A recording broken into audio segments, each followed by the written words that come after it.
Hi, I'm Zach. And I'm Brandon. And we're The the Bourbon Bros. So we've heard that small batch is the preferred way to drink your bourbon. I've heard single barrel. But today we're going to find out which one we prefer.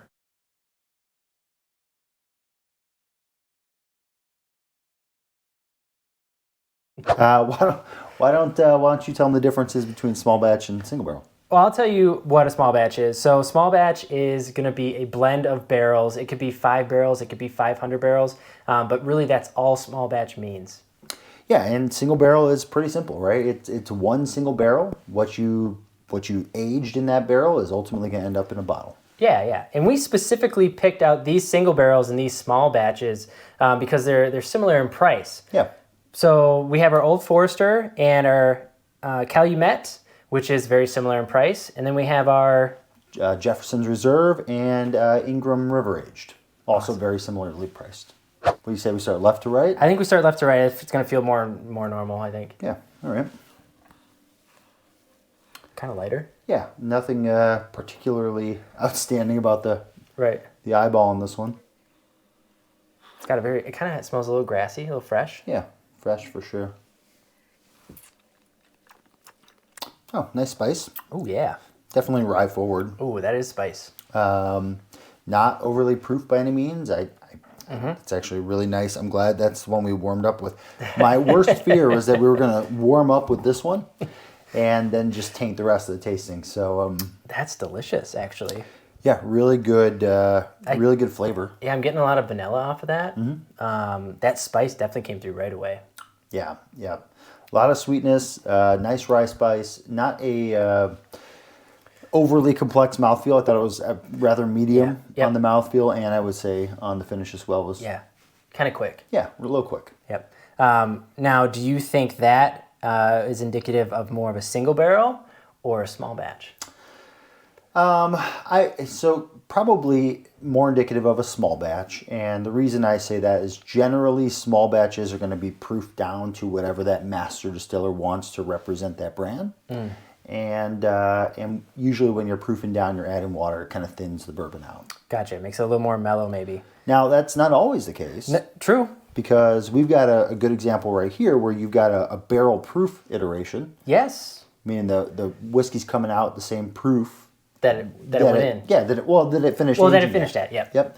And then this one is actually proofed down, again, to meet that master distiller's preference to represent that barrel. Yeah. So this is just 100 proof on the Jeffersons. Yeah. Do you have any idea what you think this might be? I think it's the Jeffersons. You think it's the Jeffersons? I do. Yeah. Really? I actually was going to say I thought it was this one. So I think it's one of these two. Okay. I think it's one of these two. And from what I can remember last time we tasted the Jeffersons, that it had a really nice rye spice to it. So I don't know, but I think it might be. All right. That's It's definitely closer to 100 proof.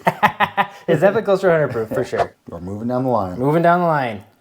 This one looks like it's got a little more color. I would say so, yeah. A little more gold in there. This is like right in the gold spectrum here.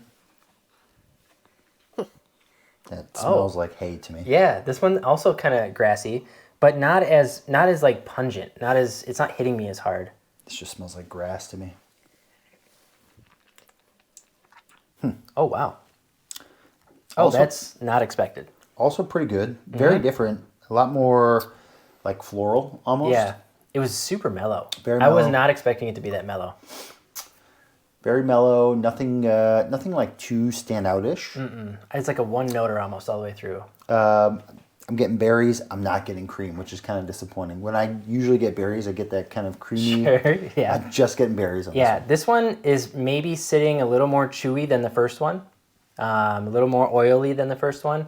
I think the finish on this one was better, but I didn't really get a ton of flavor right up front when it hit my tongue. I do get that freshness. I get that hay smell on the nose like you're talking about.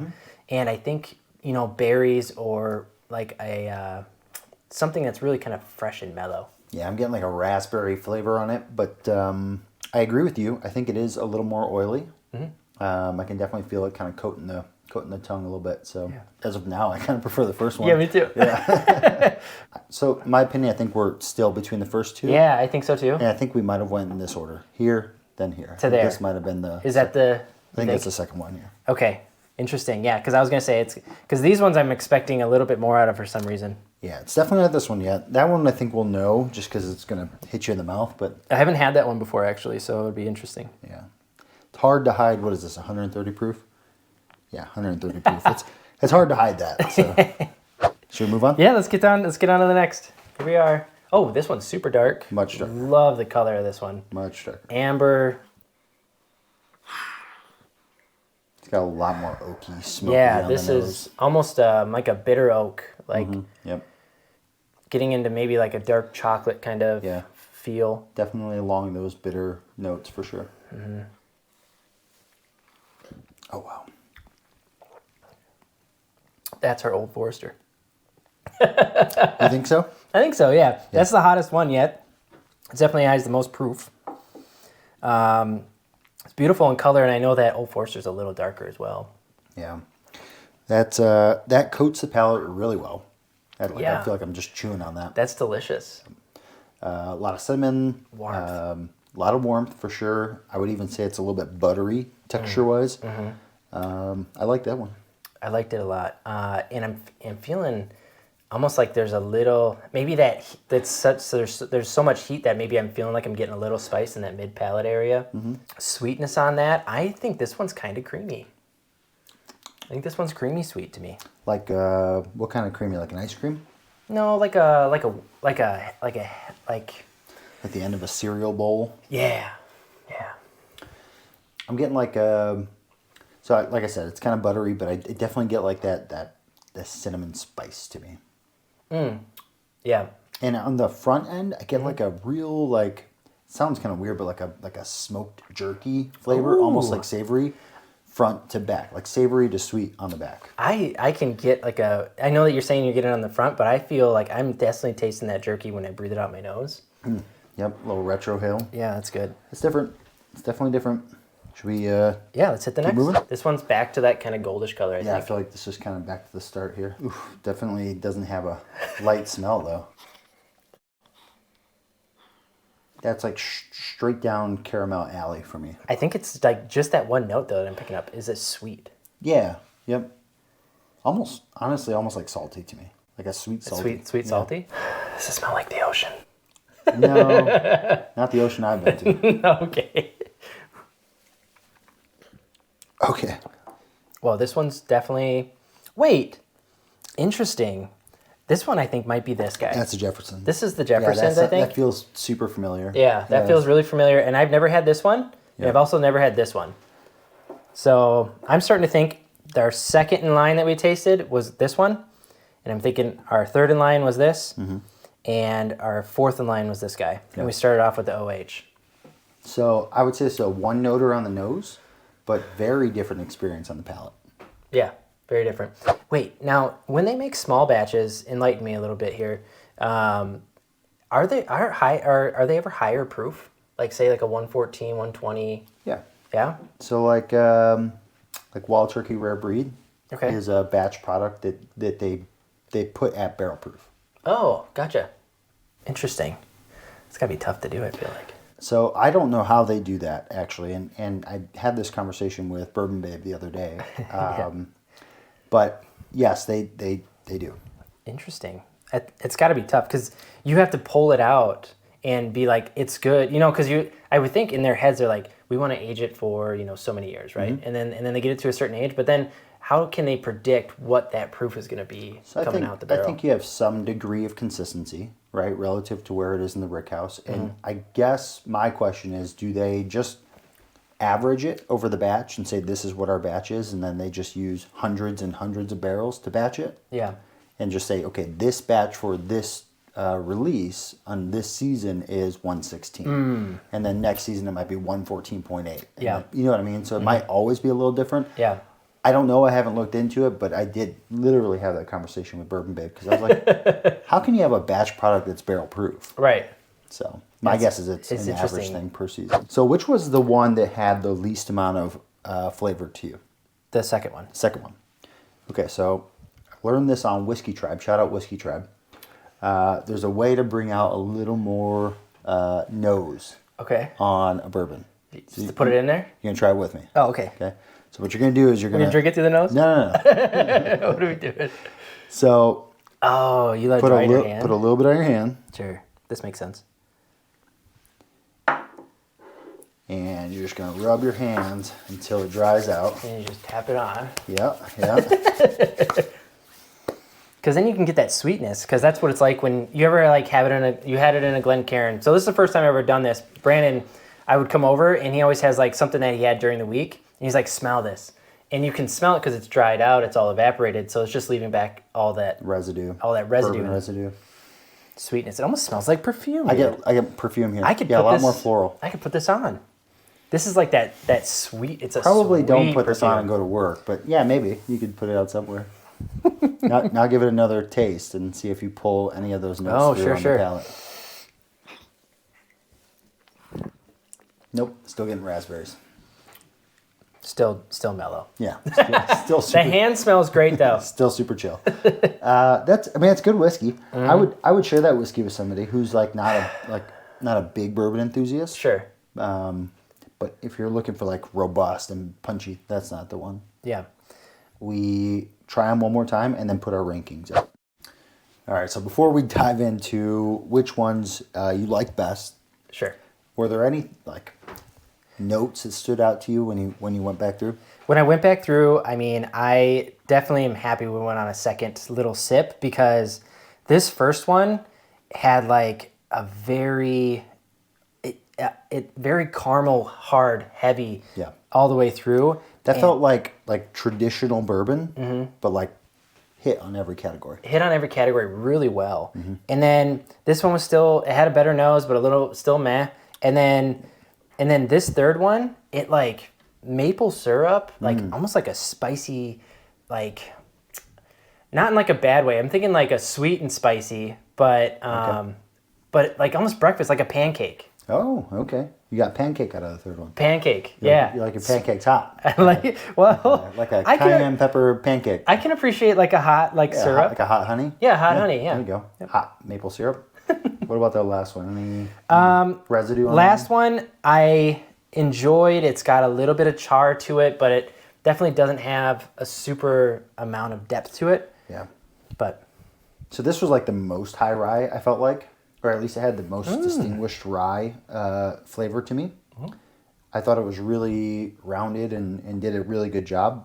But I would almost compare it to the first one. And I felt like the first one had so much more caramel that it could never be first for me. And I feel like tell me if I'm wrong, but this one didn't really deliver spice at all. This one has a little bit of spice to it. That one's got a little bit of everything, I felt like. Yeah. All right. Well, I feel like I'm pretty confident in my lineup. Yeah, me too. Do you want to start with number 4 for you? My last. Rated the worst for you. The worst? Are we going to point same time? Or least favorite. Let's just put it up. All right. This is my least favorite. Okay. That was also my least favorite. I'm going to put it far right for you. Far right? Yeah. Actually, you probably can't see it there. Your left is your right now? Oh. That way they go 1, 2, 3, 4? Yeah? Yeah, sure. All right. I'll show you my number 3. Number 3. My number 3 was number 4 in the lineup here. Yep, I think these were real easy ones to do, these bottom 2. That is also my number 3. Okay, what was your number 2? Oh boy. This determines number 2 and number 1 here. So It does. Yep. I want to say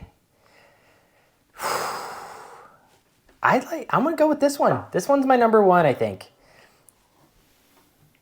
Okay. Yeah, I would say mine is the same. Really? The same? Yeah, I thought that the number 1, which was also number 1 in the tasting, Yeah. it had everything. It didn't lack anywhere. Like there was no over anything, but it was full in all the directions. Yeah. Yep. And I think what made the decider for me on these two was I think they both had a lot of flavor. They both had very good different characteristics, but for some reason lately I've been really kind of liking something maybe slightly lower in proof, but delivering like more of those characters that I can really pick out. Yeah. Yep.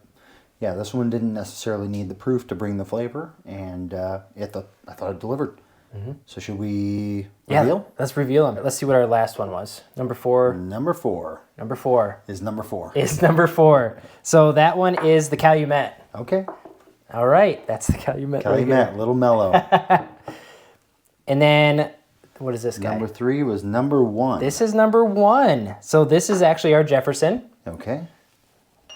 Perfect. That makes sense. That makes sense. Jefferson. Number 2. I think this one's pretty obvious. It's Number 2. All right. Number 2 is the Old Forester. All right. Perfect. And obviously this is number 3, right? Or, Number 3. Is it? Yeah. Number 3, which is our OH Ingram. The River Aged. So did we Which- guess them right? We, This was right. Yep. OH Ingram here. yep, this was right. This was right. I think we guessed them right. I think we did. Yeah, I think the only one that was kind of a little It threw us off. unpredictable was the Calumet, just because we haven't had a ton of much of it. experience with it. So kind of cool, actually. Little fun fact: the first video we ever shot, impromptu, Yeah. was our OH Ingram. OH Ingram. River aged. This has been a favorite of mine for quite some time. And the other funny part is like I at that point had basically zero experience with bourbon, and I really, really liked it that day. So I'm happy that I still really, really like it today. Yeah, it was good whiskey then, and it's even better now because you can appreciate it. Yeah. Yeah. I'm pretty happy about that because I've said for a while this might be the best bourbon that most people don't know of. Right. And in a blind, it performed. So I feel good about that. It performed really well. And I said that before I knew what I was talking about. So, all right, cool. Well, Zach, Brandon, Bourbon Bros. Hey, it was right on.